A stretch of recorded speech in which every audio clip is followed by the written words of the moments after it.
I do have to offer some pretty sharp criticism of the new pro tem of the House, Patrick McHenry.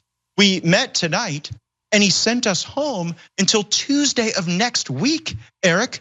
We should be here tomorrow working to elect a new speaker, getting onto our appropriations bills, and engaging in a negotiation with the Senate to get the government funded. But instead, whoa, these people have got to go home and cry for a week? They've got to go do a week of hand-wringing and bedwetting over the fact that Kevin McCarthy isn't speaker anymore? This institution is about more than one man. It's about the job.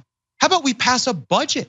So McHenry has the power of the speakership now, and literally his first act as the acting speaker of the House was to send everyone home till Tuesday. That's moving in the wrong direction. We got to get a new speaker, and we've got to get leadership to understand a sense of urgency.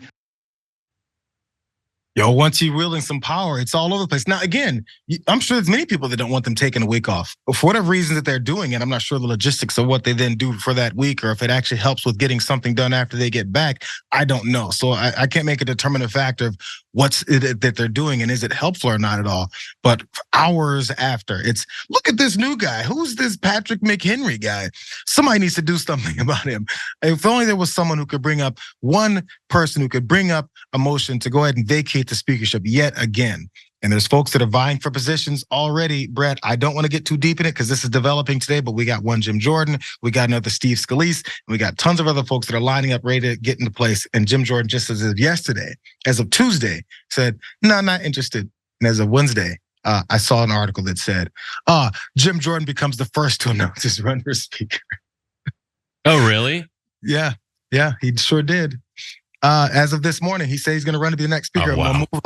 All these folks are going to get upset. And he said, this is what he said. This is his quote before you jump in, because it's going to be Steve Scalise or this guy or other folks who are talking. He says, I think I can unite the conservative base in the party and the conference. That's why I'm running. Steve Scalise is so bad at being a Republican that he got shot. I thought they were supposed to have a bunch of guns all the time and be able to dissuade people from shooting him. Steve Scalise failed at that.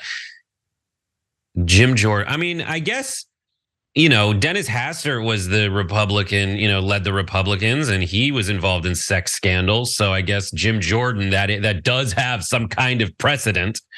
I don't know who it's going to be. It'll probably be Scalise, but Matt Gaetz wants it. Matt Gaetz needs to remember that the Democrats do have power in this situation where they can affect the final outcome of things. So we'll see how it all comes together. If Matt Gaetz goes up against someone who is a better negotiator than Kevin McCarthy, then I don't think they're going to make the same mistakes again. But I wouldn't put it past him. I don't know who would want this job. It's one of those things. It's like when Conan wanted to host the Tonight Show, but he ended up getting in a position where he was like, where Leno just moved a half hour earlier. It's like you wanted the job so bad you didn't calculate how it would be when you had it. And for right now to be a leader in the Republican Party is a nightmare. They are like the wildlings past the wall, and there's just no Mance Raider to hold them together.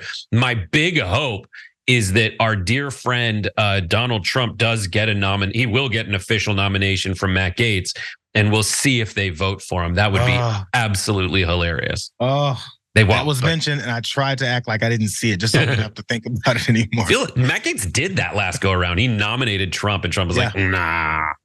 It's too close to the election now, I think. He also spoke to Trump too, though, and he said he's not going to relay what is they spoke about. We'll see.